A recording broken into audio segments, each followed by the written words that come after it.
Вот сейчас покажу квартиру нашу. Находится вот она на 3-м этаже. За нашим домом еще новая 9-этажка построилась. Там ряд гаражей. За нею во внутренний двор вид. И вот сейчас окна светится у нас балкон вот и окно наше. Сейчас внутри покажу как.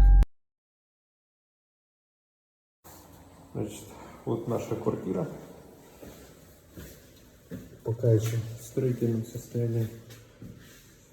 Ну, показываем, что выполнено на данном этапе. То есть гипс-монтаж, черновой сантехники, монтаж электрики, потолок натяжной, стяжка тоже сделано немало. Балкон перештукатурили. Вот обратный вид, кстати, во внутренний двор, как вот с балкона выглядит. Очень уютный этаж, хороший. На все 360 вид. В любой части двора ставят машину. Вот, сохнет, значит, балкон. Вот эту стену мы делаем целенаправленно ЦПС.